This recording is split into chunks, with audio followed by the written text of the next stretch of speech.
Hey, so maybe you want to do guided reading, but the biggest thing that is preventing you from successfully doing guided reading in your class is what to do with the other students. So, in today's episode, we are going to dig into exactly different types of activities that you can use in your classroom to allow you to use guided instruction and work with small groups while keeping the rest of your students engaged in what it is they're working on.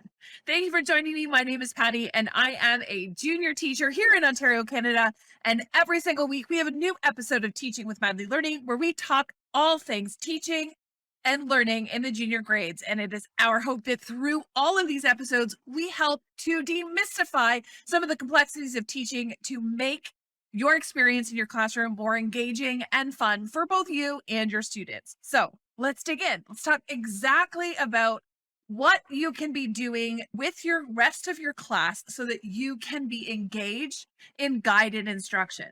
Number one, should we even be doing guided instruction in our junior classrooms, or is that really a primary type of activity? Short answer, absolutely yes. We need to be looking at using guided instruction in our classroom because it is one thing that allows us to move the needle.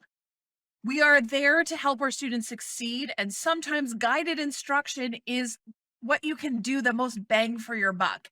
It also is going to cut down on your assessment because one of the biggest benefits of guided reading is the fact that you can count what students are doing in front of you for observational and conversational assessment data. The more information you can get in the moment through a guided instruction lesson means there is less paper and pencil activities you need to necessarily mark at home because you're doing it in person right in front of you. You can track what students are doing. You can track the conversations. You can record your observational notes. You can have conversations with students. And you have a much better understanding of exactly where your students are when you're able to observe them doing their learning in front of you. Now, when can we use guided instruction? Traditionally, we're using guided instruction for guided reading. We can also do it for guided writing and for other subject areas, but I also think it's really important to be able to use guided instruction in your math classroom as well. While we can all agree that guided instruction is important in our classroom and it helps us as teachers and it helps our students, the biggest factor that contributes to our success at being able to successfully run guided instruction in our classroom is what are the other kids doing that are not sitting in front of us? That's often the challenge. So there's two things that we have to look at. Number one, how do we get them to a point where they can work independently on any task we give them? And number two, what exactly should the tasks look like that they are engaged in while we are working with a small group? And there's also that piece, the accountability piece, making sure that students are accountable for the work that we assign them during guided instruction. So let's touch on independent learning. Independent learning is something that students are taught. It is not something that students generally intrinsically have. Most students, when given the choice, will just do what they want to do. But we need to teach them what independent work looks like in our classroom.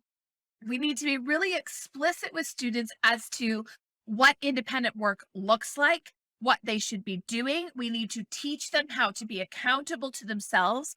We need to teach them about themselves as learners and decide what works for them, what doesn't. Does listening to music make them more effective or less effective? Does working in flexible seating make them more effective as a worker or less effective as a worker? There's a lot of exploring, discovering, and some failure in the idea that we need to teach students to design the conditions around them that are going to make them most successful. And some of this is trial and error in having students learn and try different modalities of learning and working independently and figuring out what's going to work best for them. And those conversations that you're having are also a great way to assess a student's metacognitive learning because they are able to think about the conditions that are going to make them the most successful. Do I need to listen to music? Does listening to music actually help me, or does listening to music actually prevent me from learning and working effectively? These are all really important questions that a junior student can begin to figure out, whether they're in grade 4, grade 5, or grade 6. These are questions that are really important for them to learn about themselves as a learner. It's much easier to learn them now in these grades than it would be once they get to grade 7, grade 8 in high school, where they're just expected to be able to work independently and they need to be able to know what's going to work for them right away because the workload is coming at them a lot faster than perhaps what it is in grade 4 and grade 5 and even grade 6.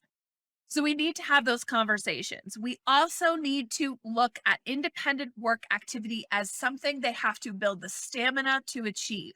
This may mean that building a student's stamina goes from 2 minutes. We start at 2 minute success rate, then we go to 3 minutes, and then 4 minutes. Maybe we go back to 2 minutes.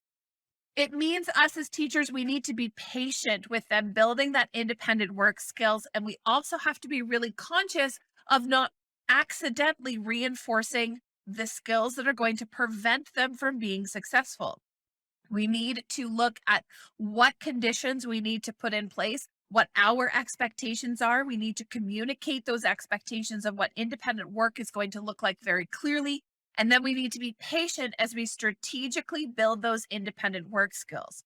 Yes, I would say about 95% of your students have the capacity to learn how to work independently and sustain independent learning for 15 to 20 minutes with the appropriate training, expectations, and activities.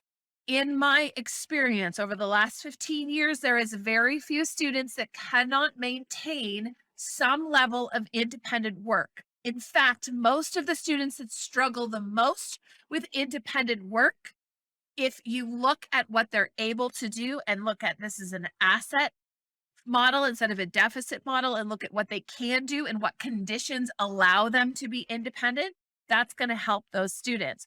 Do they need to be sitting at a desk? Do some students work better standing? Sitting under a table, under a floor, does that help them? Setting a timer and giving them a time limit, does that help that particular student become more effective and conscious of the time that it takes and how much time they're wasting? Do they need frequent breaks where they need to be able to get up and do a lap around the classroom? Do they need to be able to move frequently during that independent time? Independent work does not necessarily mean that we are expecting students to sit in one spot working perfectly silently the entire 20 minutes. Independent means the student is being productive and able to complete the assigned tasks efficiently. But that's going to look different for different students. So figuring out what works for that particular student will also be somewhat flexible for ourselves as teachers and realizing that just because we want independent work to look like perfectly silent students sitting at their desks, not making a peep, focus the whole time and without movement, that may not be realistic. So if we readjust our expectations of what independent work looks like, and then we tailor the expectations for each individual student based on what makes them the most effective and get them talking about what strategies they can put in place that allow them to be most effective during independent work, we can then build that stamina and have more success with the most number of students. It doesn't mean that you're not going to have the 5 to 6% of your class that may really struggle and may need additional support and maybe has different expectations on what success looks like for them for independent work. You may not have every student, but if you can get about 95% of your students working independently, sometimes the group contagion and the group effect is enough to at least minimize some of the disruptive behaviors from other students that may not be able to realistically sustain independent work for that 15 to 20 minutes. So once you've set the conditions for independent work, then it's time to look at what exactly your students can be doing while you are working with a guided group. Some of my favorite activities are to look at finding activities that are fun, engaging, and student driven. Those are really my criteria when I am planning out guided lessons for whether it's reading, writing, or math, is we're looking for engaging activities that are somewhat fun and they are higher level, yet they're still working at a student's independent level. We want to make sure that what they can do with my support, that the work is easier than that. So whatever I'm teaching them, whatever I would do with them and walk them through that, what I'm assigning to them when they're working independently is going to be easier than what they would have to do with me in support. So if I think about I'm modeling, I'm sharing the things I'm doing in guided, then I make it a bit easier for independent work. Stuff that they can practice, but also be engaged in games, hands on learning for math, different puzzles that they can solve, math puzzles, different equations. What I don't necessarily want to do is always have, say, rote textbook work. There is some value in that if you have some math practice or you just want them to practice a basic skill. There is some value occasionally to throw in just here's your questions, practice them. But we also can try to up level that and make it a game or a puzzle or filling things in or solving problems through the use of those equations. So we want to try to up level those, but in a way that's still accessible to most students in our room. I also think that including voice and choice in our activities while students are working independently is of paramount importance. When students are engaged in what they're doing, when they enjoy it, when they were driven by their own choices, when they had some buy-in and say into what they were doing, it is much, much, much easier to manage because they are invested in what they're doing. The biggest success that I have that allows me to use guided reading in my classroom without fail, where students have sustained their independent work stamina 20 to 30 minutes, sometimes even, is student choice writing. Now, this is a key feature in our Ignited Literacy program because this is what is going to keep students engaged. Primarily because we want them to always be writing. We want them to always be experimenting and pushing themselves and trying new things. But there's also the benefit of when students are engaged in self-selected writing tasks where they are writing something that is personally selected by them. It means they're invested in what they're writing. And when a student is at their desk or at their workspace, invested in what they are doing, they often they zone out and they zone into what it is they're working on because it's their idea, it's their ownership. They made the choice.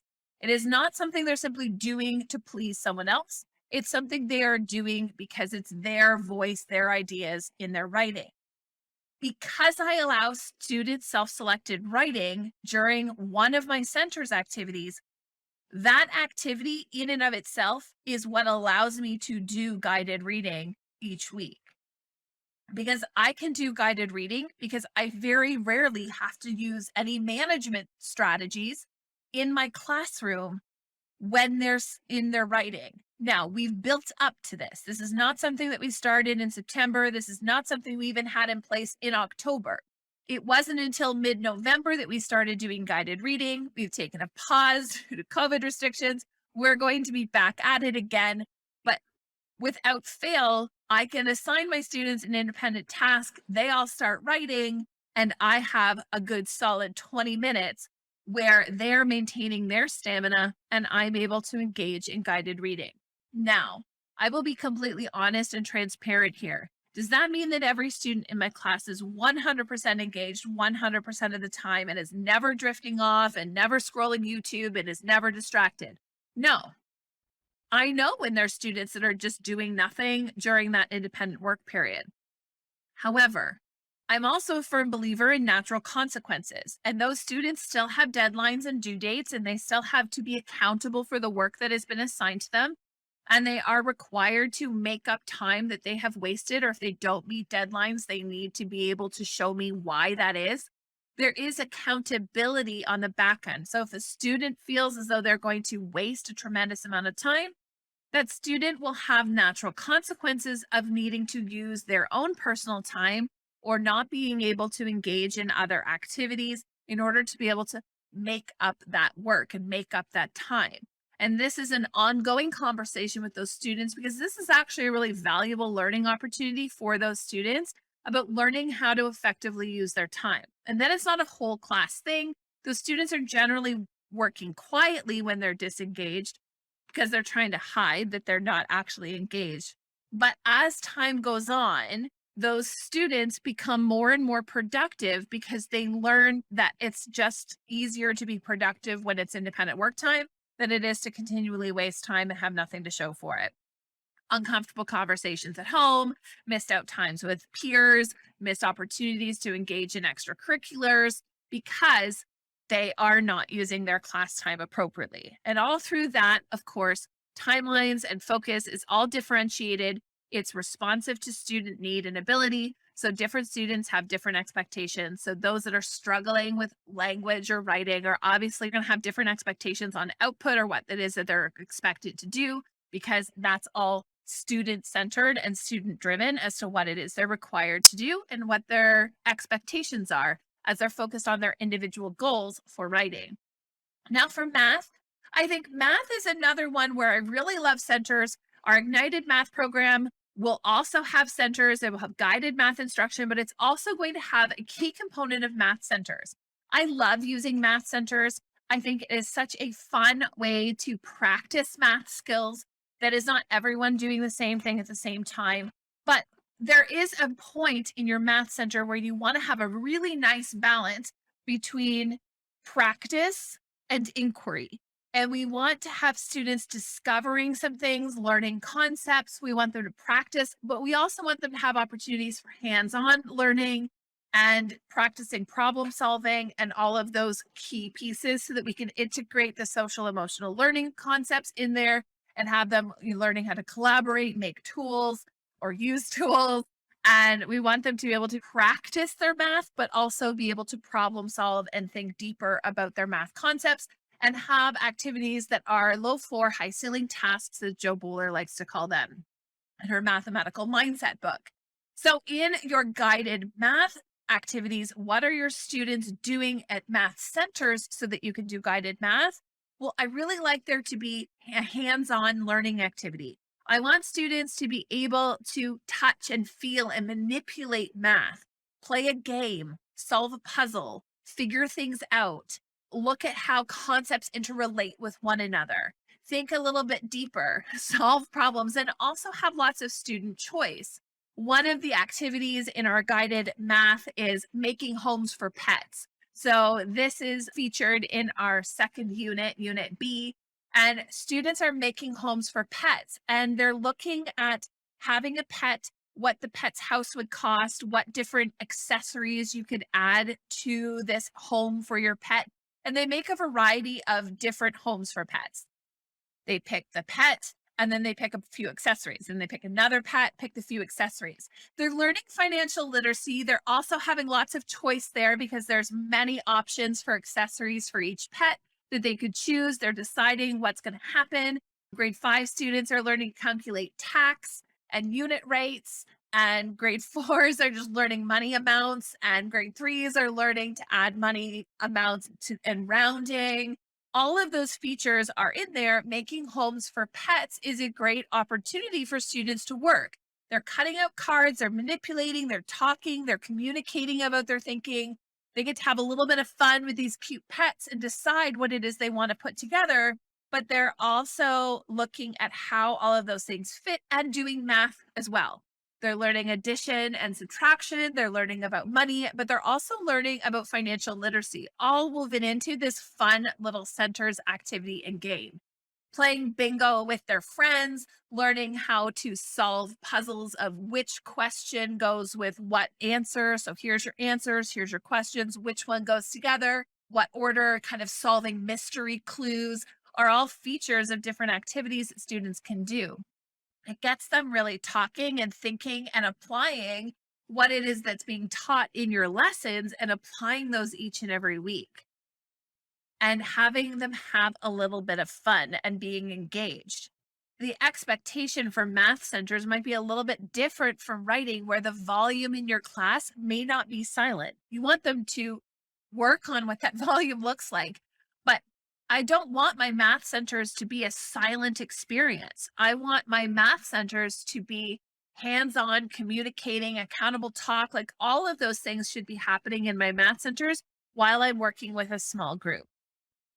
So there's lots of things that you can do: choice boards, student engagement, making things fun, and making sure that the activity is at your students' independent work level so they can successfully do it without you are some of the great ideas that you can include in your guided instruction. For more information on learning about the Madly Learning programs of Ignited Math and Ignited Literacy, please go to www.madlylearning.com.